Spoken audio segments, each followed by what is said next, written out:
پیارے پیغمبر علیہ الصلاۃ والسلام نے اپنے صحابہ کرام رضوان علیہم اجمعین کی جو تربیت فرمائی اپنے رب کے حکم سے، رب کے قرآن کے مطابق، انہی تربیت حاصل کرنے والوں میں ایک سیدہ ام سلیت رضی اللہ تعالیٰ عنہ ہیں۔ احد کے میدان میں جب بڑا سخت ماحول بن گیا، کفر آگے بڑھ رہا تھا، انتہائی خطرناک کیفیت بن چکی تھی،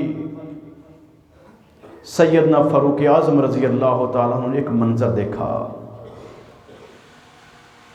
اور اس کا اظہار بہت بعد میں جا کے کیا۔ نبی رحمت علیہ السلام دنیا سے تشریف لے گئے، سیدنا صدیق اکبر خلیفۃ المسلمین بنے، وہ بھی تشریف لے گئے، سیدنا فاروق اعظم خلیفۃ المؤمنین بنے۔ تحفے کے اندر چادریں آئیں، امیر المؤمنین سیدنا فاروق اعظم رضی اللہ تعالیٰ عنہ وہ چادریں اب مسلمان جو بڑے بڑے خاندان ہیں، ان میں سے جو بڑی بڑی صاحب فضل خواتین ہیں، پیارے پیغمبر علیہ الصلاۃ والسلام کے دین پر جن کی بڑی قربانیاں ہیں، ان کو وہ تحفے تحائف بھیج رہے ہیں۔ ایک چادر جو بڑی قیمتی اور بڑی خوبصورت تھی وہ بچ گئی۔ لوگوں نے مشورہ دیا، امیر المؤمنین یہ چادر اپنی زوجہ محترمہ ام کلثوم کو دے دیجئے۔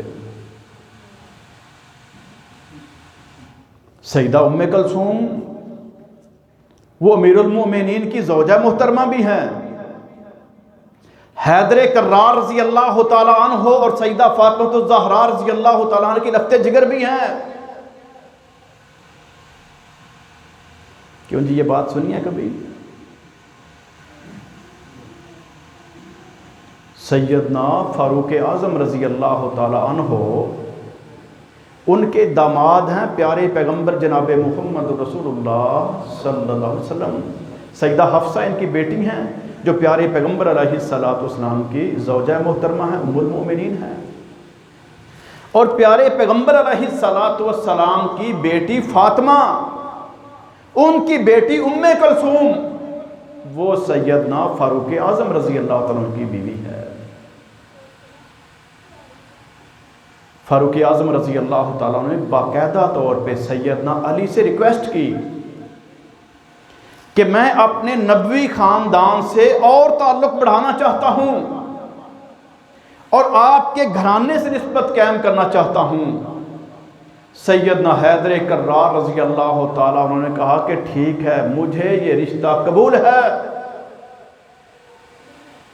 10,000 اس دور میں درہم حق مہر جو ہے وہ نکاح کا طے ہوا، جو سیدنا فاروق اعظم رضی اللہ عنہ نے ادا کیا ہے۔ اس دور میں جو سب سے بڑی بڑی مالیتیں تھی حق مہر کی، ان میں سے ایک یہ ہے، یہ نکاح ہوا۔ اور آج بعد نصیب وہ ہیں جو کہتے ہیں جی نہیں علی تو رضامندی تھے، زبردستی انہوں نے نکاح کر لیا تھا۔ کیا کوئی زبردستی اپنی بیٹی سے نکاح کرنے دیتا ہے؟ اور ایک طرف تم کہتے ہو کہ وہ جناب مشکل کشا ہیں اور وہ فلاں ہیں اور وہ فلاں ہیں، اور دوسری سائیڈ پہ اتنے مجبور بنا رہے ہو۔ اس سے بڑی گستاخی کیا ہوگی؟ یہ ان کا باہمی پیار اور محبت تھا، صحابہ کرام رضوان علیہم اجمعین، جو قیامت تک کے لیے اللہ رب العالمین نے محفوظ کر دیا، تاکہ آنے والے وقتوں میں کوئی کبھی اسلام پہ تنقید کرنا چاہے اس کو دلائل دیے جا سکے کہ اسلام یہ ہے اور صحابہ کرام کی سیرت یہ ہے۔ اشداء علی الکفار رحماء بینہم، وہ آپس میں بڑے نرم دل ہیں، ان کا غیظ و غضب اور غصہ تو کافروں پر ہے۔ سیدنا فاروق اعظم رضی اللہ عنہ فرماتے ہیں مشورہ تمہارا ٹھیک ہے، لیکن میری سلیکشن کوئی اور ہے۔ میں جس کو یہ تحفہ بھیجنا چاہتا ہوں میں نے احد کے میدان میں دیکھا جب بڑے سخت حالات تھے، یہ عورت تھی کہ جو اس وقت بھی اپنے کندھوں پہ مشکیزیں اٹھا اٹھا کے لا رہی تھی، اور زخمیوں کے پانی ان کے منہ کے اندر وہ انڈیل انڈیل کے ان کی زندگی کو بچانے کی کوشش کر رہی تھی۔ میدان مقتل میں جب کہ مارکا جاری ہے، اس لمحے جانا، پانی اٹھا کے لانا، اپنے کندھوں پہ بوجھ برداشت کرنا، پھر گرتے اور برستے ہوئے تیروں کے اندر، نیزوں کے اندر، چلتی ہوئی تلواروں کے اندر، برچھوں بھالوں میں آگے بڑھ کے جا کے زخمیوں کو اٹھانا اور ان کو پانی پلانا، یہ بڑا مشکل کام ہے، سوائے ایمان کے بندہ یہ کام کر ہی نہیں سکتا۔ امیر المؤمنین فرمانے لگے یہ ام سلیت تھی جو اس وقت یہ پانی پلا رہی تھی، یہ چادر جا کے خصوصی طور پر ان کو تحفہ پیش کر کے آؤ۔ کتنا بڑا احسان ہے سیدہ ام سلیت رضی اللہ تعالی عنہا کا، اور کیسی عظیم نیکی ہے ان کی کہ انہوں نے احد کے زخمیوں کی مدد کی، محتاجوں کو پانی پلایا، پیاسوں کو پانی پلایا، ان کی خدمت کی۔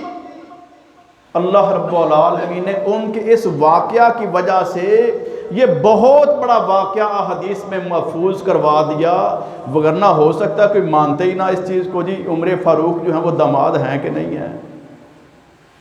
کیسی کمال کی حکمتیں ہیں اللہ کی۔ ایک ایک واقعہ کے اوپر اگر ہم دیکھیں تو کمال کی تربیت فرمائی پیارے پیغمبر علیہ الصلوۃ والسلام کے صحابہ کرام اور صحابیات نے۔